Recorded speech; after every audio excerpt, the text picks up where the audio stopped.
आज हम BSc third year की प्रथम यूनिट कठोर एवं मृदु, अम्ल एवं क्षार, hard and soft, acids and bases, इस टॉपिक पर शुरुआत करने जा रहे हैं। लेक्चर दे रही हूँ।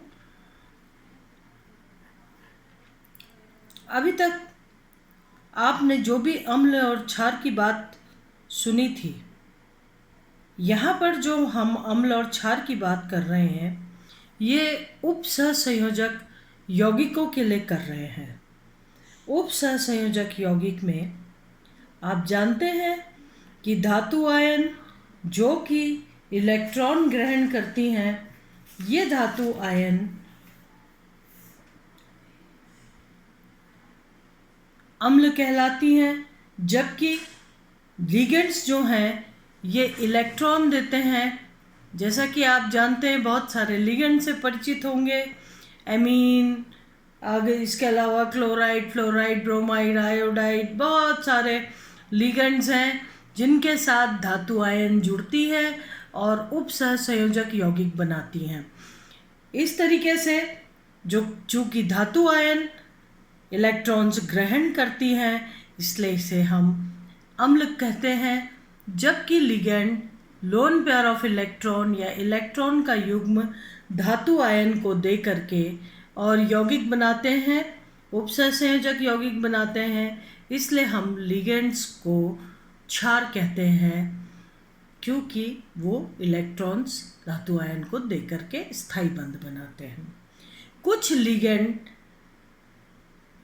विशेष प्रकार की धातु आयनें, जैसे H+ आयन, सारी क्षारीय धातुएं, क्षारीय मृदा धातुएं, उदाहरण के तौर पर beryllium 2+, aluminium 3+, silicon 4+, iron 3+, cobalt 3+, इत्यादि धातु आयनों के साथ स्थायी यौगिक बनाते हैं, जबकि कुछ अलग लिगेंड्स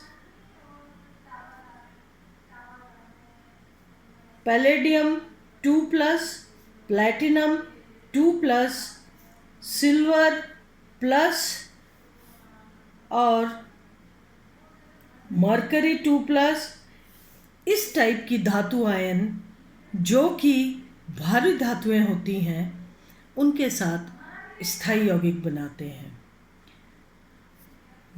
साइंटिस्ट आयरलैंड, चैट और डेविस, इन्होंने इन धातु आयनों को दो समूहों में विभाजित किया, समूह ए और समूह बी। समूह ए में उन धातु आयनों को रखा गया जो कि हल्की होती हैं, उच्च ऑक्सीकरण अवस्था में होती हैं, इनकी ध्रुवण क्षमता जो है बहुत अधिक होती है। ये धातु आयनें हल्की होती हैं, आकार भी इनका छोटा होता है। ये समूह ए में आती हैं। जैसा कि ये धातु आयनें मैंने आपको बताया, जिनका आकार छोटा होता है, उच्च आवेश, धनावेश होता है इन पर, इनका घनत्व कम होता है और ये धातु आयनों का पोलराइजिंग पावर बहुत अधिक होता है।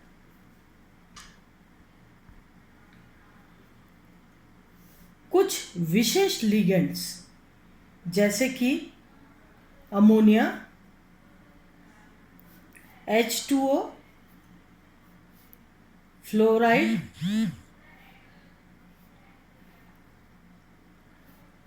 इत्यादि लिगेंड्स इन धातु आयन के साथ मिलकर अधिक स्थायी यौगिक बनाते हैं। इसलिए इन लिगेंड्स को समूह ए में रखा गया है, जबकि कुछ दूसरे लिगेंड्स जो कि समूह बी के धातु आयन जैसा कि ये मैंने आपको बताया है, palladium, platinum, silver plus, mercury 2+, जिनके डी ऑर्बिटल्स करीब करीब कंप्लीट होते हैं, अपनी निम्नतम ऑक्सीकरण अवस्थाओं में होती हैं और इनकी ध्रुवणता बहुत अधिक होती है, यानी ध्रुवित हो जाने की क्षमताएं अधिक होती हैं। इस प्रकार की धातु आयन जो कि घनत्व में भी अधिक होती है, डी कक्षा करीब करीब कंप्लीट होते हैं, अपनी निम्नतम ऑक्सीकरण अवस्थाओं में होती हैं, या इन पर जो धनावेश है उसकी मात्रा बहुत कम होती है।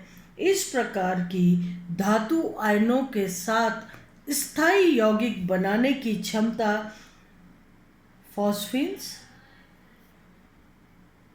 Pr3, Sr2, इस प्रकार के लिगेंड्स की समूह बी धातु आयन यानी palladium 2+, platinum 2+, silver plus, mercury 2+, ऐसी धातु आयन जो अपनी निम्नतम ऑक्सीकरण अवस्था में हो और इनका घनत्व अधिक हो, डी कक्षक करीब करीब भरा हुआ होता है, जिनकी ध्रुवणता यानी खुद ध्रुवित हो जाने की क्षमता अधिक होती है। इस प्रकार के लिगेंड्स इन धातु आयनों के साथ अधिक स्थायी संकुल बनाते हैं या कॉम्प्लेक्स बनाते हैं या उपसहसंयोजक यौगिक बनाते हैं।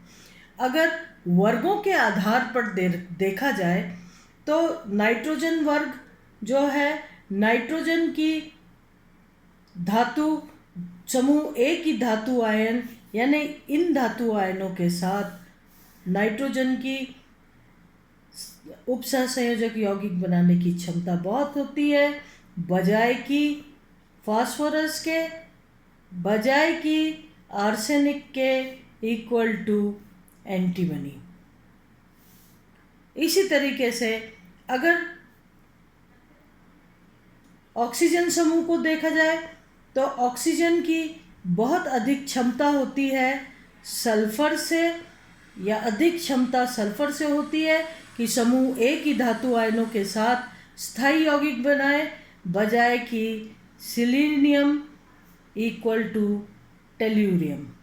यानी ऑक्सीजन की सर्वाधिक क्षमता होती है बजाय कि सल्फर के, बजाय कि सिलीनियम के, और सिलीनियम और टेल्यूरियम की क्षमता करीब करीब समान होती है कि वो समूह ए की धातु आयनों के साथ स्थायी यौगिक बनाए।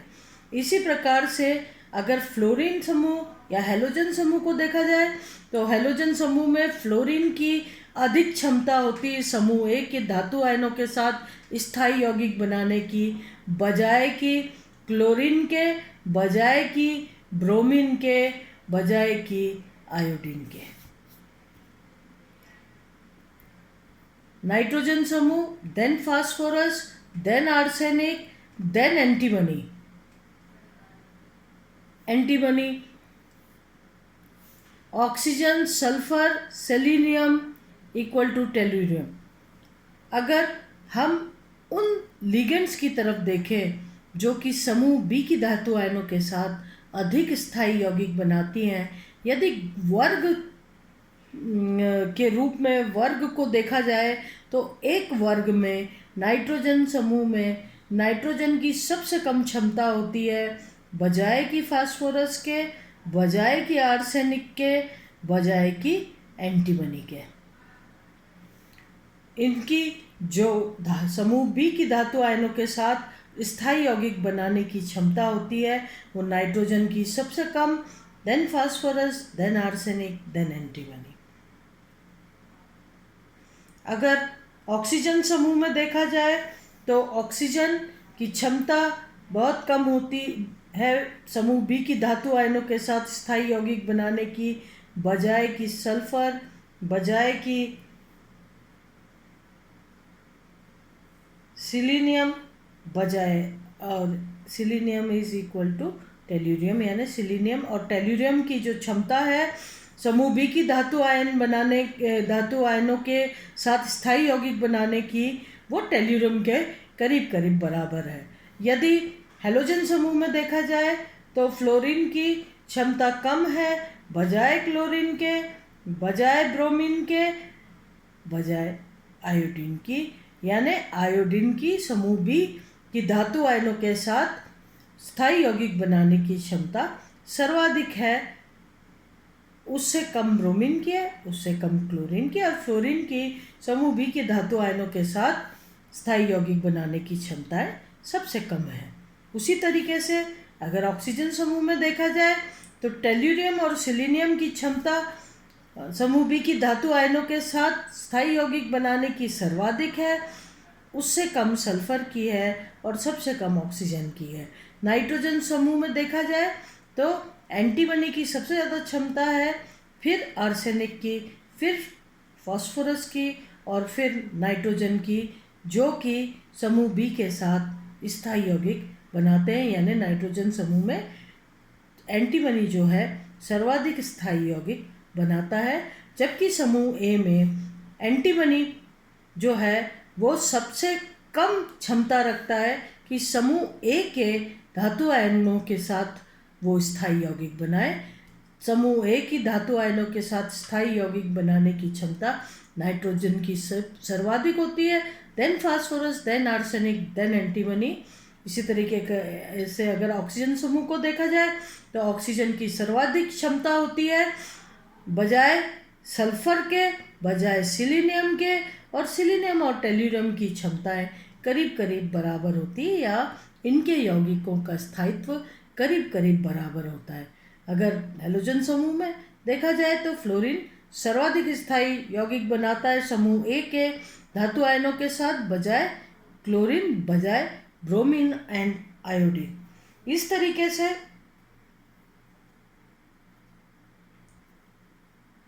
अगर नाइट्रोजन से बने हुए लिगेंड्स को देखा जाए तो पहले भी मैं कह चुकी हूँ कि NH3, H2O, फ्लोराइड, इन सब लिगेंड्स की क्षमताएं ज़्यादा होती है समूह ए के धातु आयनों के साथ, ज़्यादा स्थायी यौगिक बनाते हैं, जबकि फॉस्फीन है ना,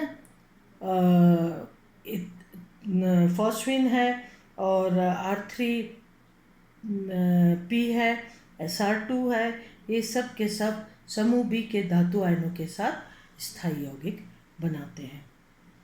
ये जो वर्गीकरण है संकुलों का स्थायित्व के बारे में समझाने में काफ़ी हद तक सफल रहा, लेकिन इसके पश्चात पियर्सन ने कठोर और मृदु अम्ल क्षार सिद्धांत या संकल्पना को एक अलग रूप में समझाया।